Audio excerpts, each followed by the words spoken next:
Iborn, welcome to 10 Minute Talks. I'm Harshadeva. Today I'm really excited to be joined by Professor Nihal Perera. Most of my previous conversations have been with peacebuilding academics and practitioners. So today it's a bit different. Professor Perera is a Professor Emeritus at Ball State University in the United States and the author of several influential books. For many years, his work has helped us think differently about space, society, and everyday life. And today, we are taking a few minutes to learn from his experience. Welcome, Professor. To begin, could you help us understand how people experience and use space in post-colonial societies and why space plays such an important role in identity and everyday life? Thanks, Harsha, for having me. Whether at the scale of a house or a country, social space is a social relations. It involves both society, social and physical, brought together via power relations. If we sit in a corner of a restaurant and hold a small class, that is actually a class. It's not a restaurant in that sense, right? Uh, it's not the restaurant that we walked into. Society and space are intertwined, but do not determine each other. Also, they do not fully depend on each other. They could be semi-independent in some ways. A temple building becomes a temple when people perform rituals in it. People worship an idol. If people worship an idol, or that is a statue, under a tree, it is a temple. So space is not determined by particular physicality alone, but people create it for a particular activity relating to each other, that is society and space, and they endow that physicality with meaning. What you call something, or what one calls him or herself, something is that is identity, right? They employ given physicalities and subjectivities, right? Student, parent, whatever, to negotiate and produce their rules and cultures of that place. So by doing that, they create space. An authority can build a road, for example, but how it functions is negotiated by its users. Say, for example, how fast you can go on that road, uh, or who can do what, like vending, selling something. These are all negotiated. Ultimately, the road that eventually emerges is different than the road that was defined. So it is the people who create space for me, and I have written this in my book, People Spaces. Uh, so in this way, actually, in a larger scale, a lot of these small things, the adding, when you add all these small negotiations, people do negotiate space for their daily activities and cultural practices, right? That's in my book, as I said. Uh, this negotiation is a very crucial identity of a place and the producers of that space. They become subjects of that space as well, right? I mean, when you play tennis, you become a tennis player. Together, they form the everyday life in all these activities. Now, you also asked post-coloniality. You also mentioned post-coloniality. That means the society is beyond the direct control of the colonial rule. But many aspects of colonialism still continues, right? Because you can't totally erase your mind. Despite independence, the organization of Sri Lanka is still colonial. Their space was created by the colonizers to subjugate the Lankans. The Portuguese created Colombo as an outpost of its Indian Ocean empire. British used it and divided the island it subjugated into provinces for administration, districts for revenue, and they connected all the capitals of these units, spatial units, to Colombo, subjugating them to Colombo and subjugating the whole island. This structure undermines the idea of independence. If you still continue this structure, which was created for the control what does that really mean? I mean, are we really independent? I think I have a serious question. Spatially and intellectually, I think Sri Lanka is still colonized. Spatially and intellectually, still colonized. This is a key dimension of the Sri Lankan identity and everyday life, which needs to be addressed. And it like we don't see much of addressing of this issue. Thank you, Professor. Professor, given your background in architecture, how do you see architecture shaping social relationships? Can design really help us build more inclusive and peaceful communities? Thank you, Harsha. Architecture is one component of social space that I talked about. Inherited from the colonials, it views space in terms of compartments or boxes. For example, a house consists of a dining room, bedroom, living room, etc. These are all boxes separated by walls and doors. The life organized in boxes is different to how the Lankans used to live. Right? Even when I was a kid, I saw a house uh, nearby. It was like it was built in mud and thatch and so on. But there was a little cell in which was used by the women and children, and the longer veranda is where the man slept. He had a donkey, a folding bed or a buru, and as called in singular, and everything else happened outside. They cooked outside. They had firewood stored outside. There were goats outside. So they lived with the environment, right? Uh, and with the environment and in it. It is the colonials who introduced the living in boxes. There's a very nice study done by a colleague of mine in India as well on this. This tradition has become the mainstream. Everybody designs boxes increasingly. Yet it does not work.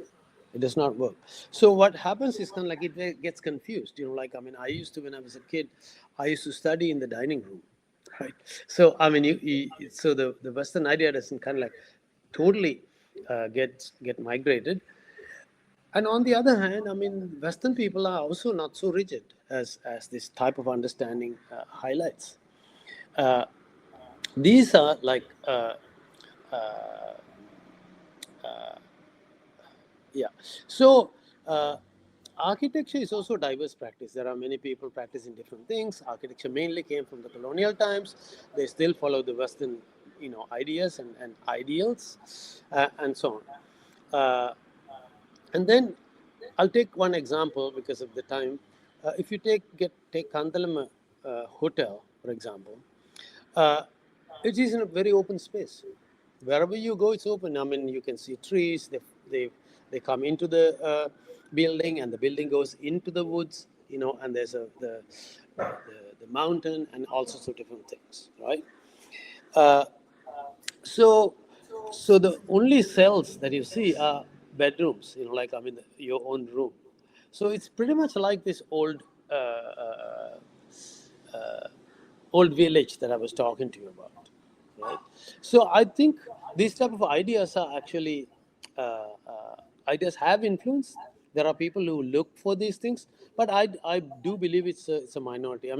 I can mention a few architects like Ulrich Plessner, Jeffrey Bawa, Vijita Basnagar, to mention somebody who's current practice this type of architecture. And I call them, since they are grounded in the society and in the environment, I call them critical vernacular, because they are type of vernacular in the sense they are connected to the place and culture, yet at the same time critical in the sense they do actually come after colonialism. There are many aspects of colonialism that it has absorbed. Actually, Baba says a good building is a good building for me. I don't really care whether it's Sinhala or Tamil or whatever, because in this sense you can see, kind of like, I can't speak for him, but this statement says he lives in the present. I think people like Vasnaika works similarly, and in Mahavali, kind of like we did something very similar. Like I was the chief architect plan of Mahavali, and Ulrich was the consultant. But I can't, I'm not defining the entire field of architecture. It's a small group, that engages in this. All right, finally, thinking about Sri Lanka's future, how can the way we design and use public spaces help inclusion and coexistence? And what's need to change moving forward or going forward? Uh, it's a hard question. Uh, there may be other ways, but devolving power to the lowest levels of the society can easily make the country more inclusive and support coexistence, right? And this is not how Ceylon was made. Ceylon was made to control from Colombo, because that Ceylon was a colony, basically, right? So this is why I say we haven't really uh, uh, gone beyond the colony. Much of the power struggles are also due to the centralized power and the majority rule. I'll come to the second one a little later. The colonial powers actually, as I said, needed centralized authority, right? They ran a colony. The purpose was to subjugate the Lankas. Also, the minorities of all kind are unable to gain power within the structure of majority rule, right? And the majority rule was taught by the colonials, right? And the question is, do we still need this? Because Gandhi has very clearly said, the greater good for the larger majority is the most cruel thing on earth, right? How could we include? I mean, that's a good question that you asked. Independence is a whole, like a huge social change. We believe independence changed something. And Gayatri Spivak actually asked for something really interesting. We got independence from something, we knew what it is, but what did we get independence to? What did we create, right? This is a huge question. According to the guru of social space, that is Henri Lefebvre, social transformations, I'm reading it, social transformations are less substantive, less effective, and in many instances impossible without corresponding spatial transformations. Because society and space operate together. You can't become independent within a colonial social and spatial structure. Social meaning like majority rule and that kind of stuff, right? Moving beyond colonialism requires the country to redraw its map. You can't do it. I mean, with the old map. Uh, Recognize its social structure, the environment, and the way people learn about this. Most importantly, maps should enable even the smallest community to determine how it lives and develops, and people to think freely. And as you can see, after this cyclone, people are kind of like little worried, like, I mean, or little lost.